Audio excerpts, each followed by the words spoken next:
वो कह रहे हैं कि मुझको बेवकूफ बना के वोट लिया गया। और साथियों, इस घिनौनी हरकत के लिए तो राहुल गांधी को और अखिलेश यादव को माफी मांगनी चाहिए। साथियों, बैठे हैं हमारे शक्ति केंद्र प्रमुख हैं,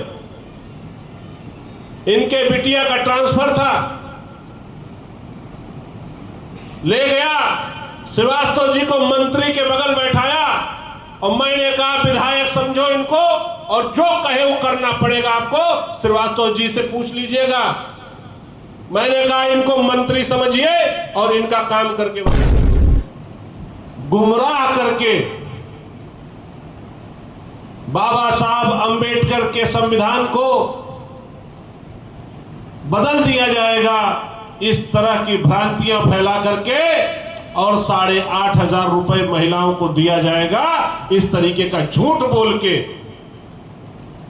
भारत की जनता को बेवकूफ बनाने का काम विपक्ष ने किया। साल उम्र है, अभी 40 साल खुली बैटिंग करेंगे। अभी 40 साल तक अपने किसी भी, जो लोग भी मेरे साथ खड़े रहे हैं, मेरे परिवार के साथ खड़े रहे हैं, टंके की चोट पे वज्र की तरह उनके साथ खड़े। भारतीय जनता पार्टी के द्वारा आयोजित मतदाता अभिनंदन समारोह में भाजपा के सदर विधायक अंकुर राज तिवारी ने मतदाताओं के ऊपर किया पुष्प वर्षा। आपको बता दें कि भारतीय जनता पार्टी के द्वारा सोनी होटल में मतदाता अभिनंदन समारोह का आयोजन किया गया था, जिसमें बारी बारी से भारतीय जनता पार्टी के पदाधिकारियों ने अपने विचार रखे। वहीं इस अवसर पर सुनीता ग्रहरी, उर्मिला त्रिपाठी, कुलदीप मणि मिश्रा, मनोज पांडे सहित तमाम लोगों ने अपने विचार रखे।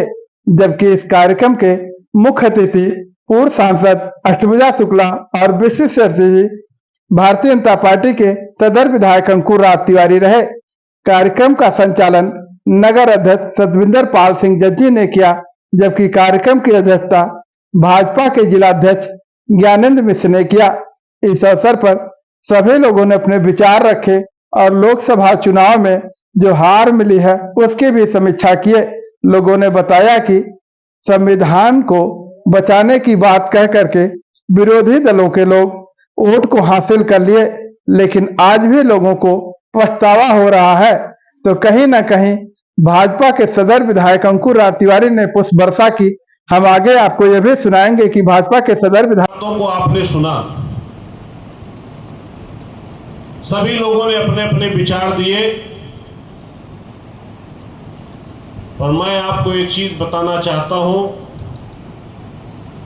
कि भारतीय जनता पार्टी के जो मतदाता थे, जो उनका भरोसा भारतीय जनता पार्टी पे था, 1% भी पूरे प्रदेश नहीं, पूरे देश में कहीं घटा नहीं है। साथियों, 1 भी प्रतिशत नहीं घटा है। ये डंके की चोट पे कह सकता हूं, हवा हवाई कोई भी कहता हो, लेकिन अगर आप कागज लेकर के बैठ के और देखेंगे तो भारतीय जनता पार्टी का कहीं वोट नहीं घटा है।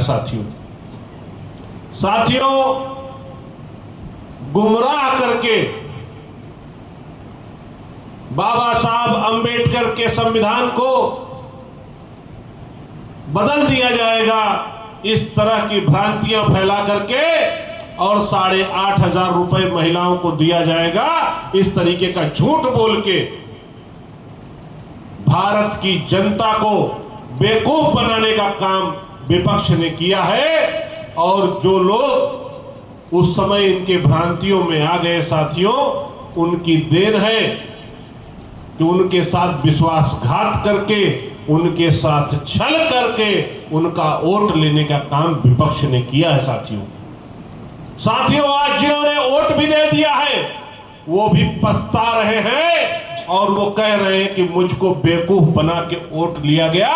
और साथियों, इस घिनौनी हरकत के लिए तो राहुल गांधी को और अखिलेश यादव को माफी मांगनी चाहिए। साथियों, सब एक मतदाताओं को जिस तरीके से गुमराह करके वोट लेने का प्रयास किया गया, जिस तरीके से झूठ बोला गया, साथियों, सरकार सबकी पहली है, इमरजेंसी तक लगाने का काम किया है। साथियों, एक ही देश में दो निशान, दो संविधान कैसे होता था, धारा 370 को बचाने का प्रयास क्यों किया साथियों?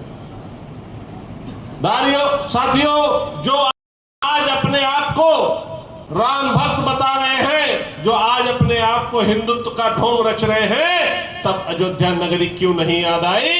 जब आज फूल बरसता है अयोध्या में, तब उनको याद आती है अयोध्या की, और जब गोली बरसाया अपनी सरकार में, तब अयोध्या नहीं याद आई साथियों। साथियों, इन्होंने गुमराह करके वोट लेने का प्रयास किया, झूठ बोल के वोट लेने का प्रयास किया, और अब भारत की जनता, उत्तर प्रदेश की जनता और संत कबीर नगर की जनता ये जान चुकी है कि बेवकूफ बना के जो वोट लेने का काम किया, दोबारा ऐसी कोई गलती होने वाली नहीं है साथियों। आप आंकड़े उठा करके देख लीजिए, जितना वोट उस समय मिला था उतना वोट लमसम अभी भी मिला है। कहीं भारतीय जनता पार्टी का वोट घटा नहीं है साथियों, और ना हमारे भारतीय जनता पार्टी के किसी भी कार्यकर्ता की किसी भी मेहनत में कोई कमी नहीं थी साथियों। हर कार्यकर्ता अपनी जेब से खर्च करके मेहनत करके लोकसभा का चुनाव लड़ाया है साथियों, क्योंकि मैं जानता हूं विधानसभा चुनाव 2022 में लड़ा हूं, मुझे टिकट मिला। कोई मेरा राजनीतिक गॉडफादर नहीं था साथियों, ना मेरा कोई राजनीतिक परिवार था, लेकिन भारतीय जनता पार्टी के सभी आम से आम बूथ अध्यक्ष से लेकर के शक्ति केंद्र प्रमुख, मंडल अध्यक्ष तक के कार्यकर्ता और जो हमारे पारिवारिक सदस्य लोग रहे, उन्होंने ईंट से ईंट बजा दी और उन्होंने भारतीय जनता पार्टी को जिताने का काम, अपने बेटे को जिताने का काम किया साथियों। साथियों, मैं आपको बताना चाहता हूं, जब सीता माता का हरण हुआ था तो सीता माता जिस घर से होती थी, जनकपुर भी राजघराना था और प्रभु श्री राम भी राजघराने के थे। उस समय प्रभु श्री राम के जितने भी रिश्तेदार रहे होंगे सब राजा थे, और सीता माता के भी जितने रिश्तेदार उनके मैके पक्ष के रहे होंगे सब राजा थे। लेकिन जब रावण ने हरण किया सीता माता का, तो प्रभु श्री राम ने किसी राजा की मदद नहीं लिया साथियों। उन्होंने भालू की मदद लिया, बंदर की मदद लिया, हनुमान जी की मदद लिया, और इसलिए लिया क्योंकि रावण सोने की लंका में रहता था, और जो सोने की लंका में रहता हो वो किसी भी राजा को खरीदने में कितना समय उसको लगेगा, इसकी कल्पना करिए। प्रभु श्री राम ने बंदर, भालू, इन जैसे लोगों पे विश्वास किया, हनुमान जी जैसे लोगों पे विश्वास किया और लंका को जीता है साथियों। इसी तरीके से खलीलाबाद विधानसभा में जब मुझे लंका जीतना था, तो जो हमारे बैठे हुए आप सब हनुमान हैं, आप सब की देन थी कि मैं लंका जीता साथियों। एक एक कार्यकर्ता ईमानदारी से लगा था, तब मैं विधायक बना हूं, और डंके की चोट पे कहता हूं कि आज मैं विधायक हूं पूरे उत्तर प्रदेश में।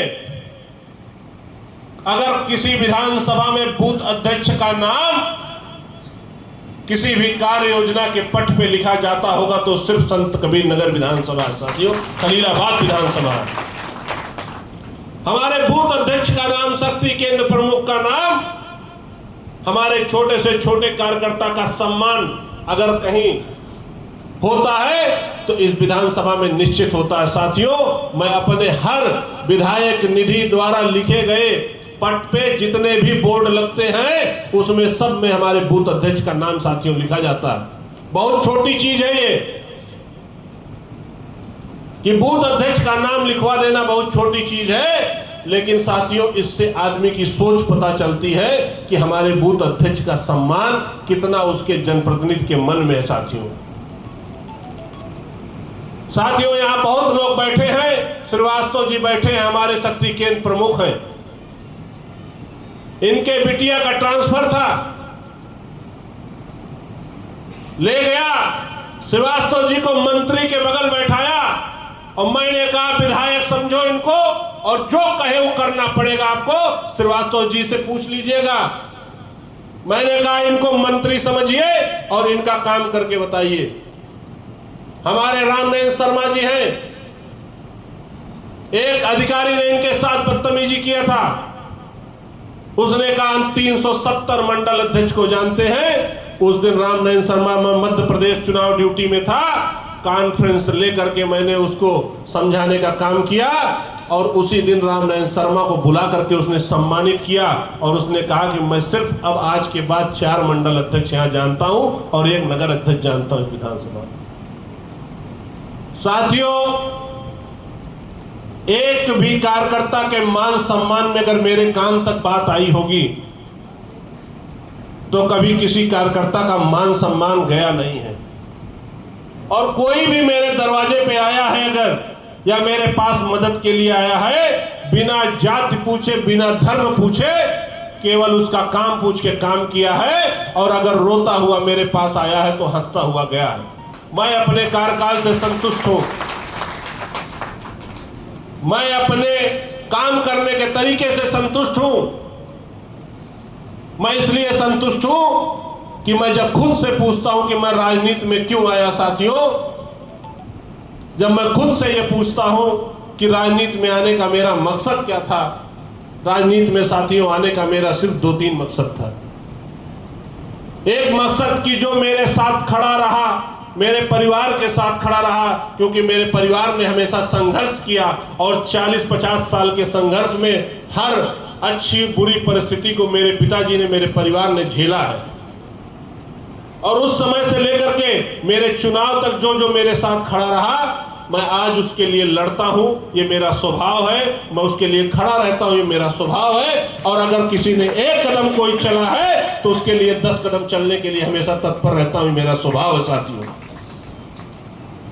साथियों, जो भी अगर मेरे पास किसी जरूरत के लिए आया हो तो हमेशा मैंने उसके जरूरत की चीजों को पूरा करने का काम किया है, चाहे वो विधायक निधि से होता हो, तो मेरे व्यक्तिगत पैसा देने से होता हो, तो मेरे प्रयास करने से, शासन से होता हो, तो लेकिन मैंने उसका प्रयास किया है और उसको कुछ ना कुछ राहत जरूर दिया है। कोई भी खाली हाथ हमारे सामने से नहीं गया। मैं डंके की चोट पे कह सकता हूं कि अगर कोई रोता हुआ मेरे पास आया है तो वो रोता हुआ गया नहीं है साथियों। मैं आपको बताना चाहता हूं कि जिस लिए राजनीति में आया, यही मेरा मकसद था।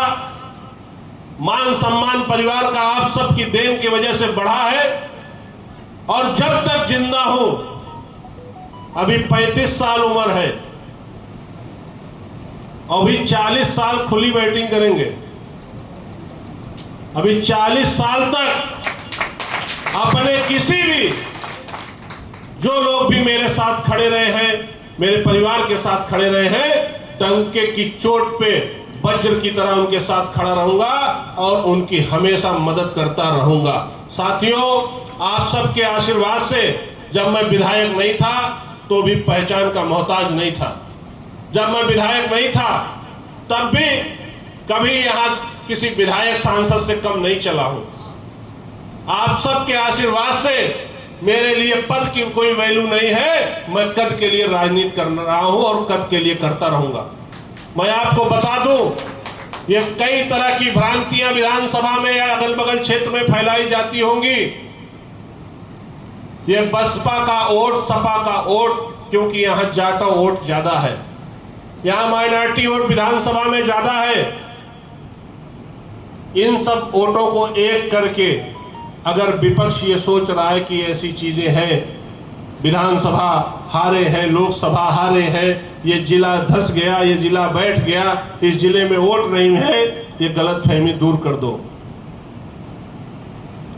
2022 में जितना वोट मिला है 2024 में बढ़ के मिला है।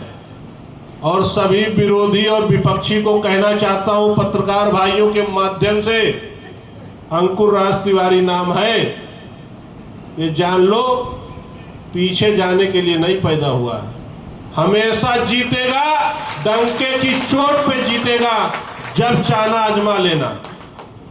मैं आपको बताना चाहता हूं, दाता के सम्मान के लिए उपस्थित हैं। मैं अपनी बात शुरू करूं उससे पहले